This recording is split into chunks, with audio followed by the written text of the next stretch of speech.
WSTRN here on Barnet Community Radio, playing the music that you want to hear, brand new music all day long. And we are delighted, as part of the UK's Fostering Fortnight, to have Sloan Gibson, a Barnet foster carer, to Barnet Community Radio. Welcome, Sloan. Well, thank you for having me. Thank you for coming along.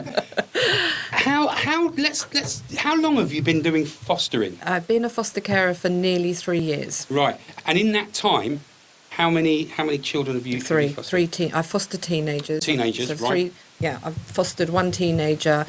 She's gone back home, and I currently have 2 teenage girls with me at the moment. Cool. And what made you become a foster carer? Well, primarily because my own children had got to the age of 15, 17, and I'd been a full-time mum, and my younger daughter's got learning difficulties, and I just felt that I'd done so much with her that I just wanted to carry on really being a mum. So and it seemed a good job to do and carry on doing what I'd been doing for quite a few years. And I just felt my children were at an age where I wasn't juggling so much of like their needs as well as the children that I fostered. So I felt it was a good time for all my family to take on fostering. And when did you actually think it was the right time? Is it just because your own kids had grown up and I mean... No, I'm not. That you'll meet lots of foster carers who will say it was something they always wanted to do. I'm not one of those people.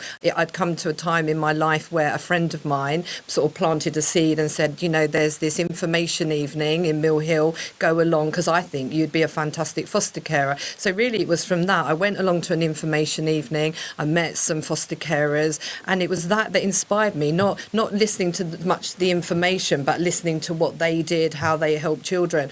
And because I have a daughter with learning difficulties and they're undiagnosed, I'm always having to be creative and think outside the box. Right. And I just felt that the skills that I had as a mum with my daughter would lend really well to fostering. But it was meeting the other foster carers that really inspired me. Yeah, because I was going to say, why fostering? Why didn't you take up gardening? Well, I wanted a career that would allow me to be at home because, my daughter's now 18, but she does have learning difficulties. She does still need a lot of support. So a 9-to-5 job wouldn't allow me to support her in the way that I wanted to. So I wanted something that I could do from home as well. So it enables me to carry on looking after her as well. Yeah, because a lot of people don't actually realise that fostering is a career. It's not just a hobby. Yeah, no. It's like a job. Yeah, and the thing is, it is a career because I do a lot of other things now. I buddy new foster carers. I was just about to say, how do you manage it? So I've got quite involved with doing other things, helping with the recruitment.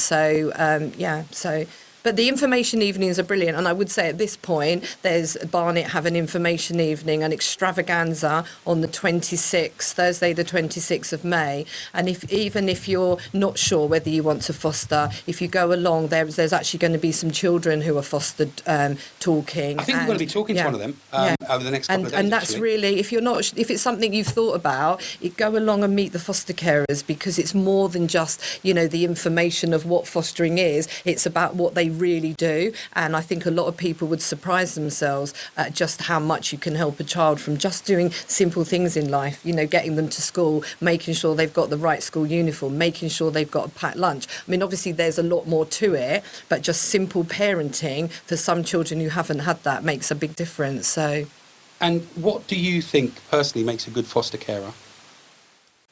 Somebody who cares, somebody who is able to understand that those children can't live with their birth family, and you work with the birth family as well. You're not there to judge people as to why they've come into care.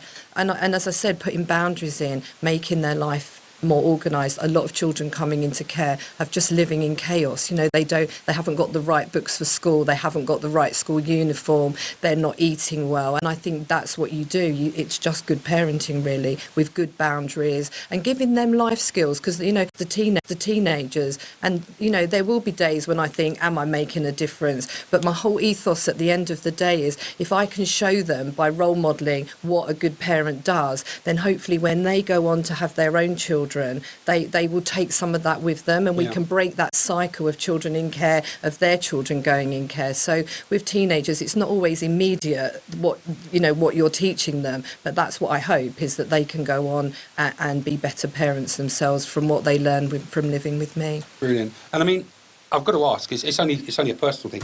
You say you foster teenagers. Do you ever Because I'm scared about my own kids becoming teenagers. I love really teenagers. am. I get I how was just they about to say, tick. do you ever think, oh my God, what have I done? No. No? My own Really? teenagers are amazing.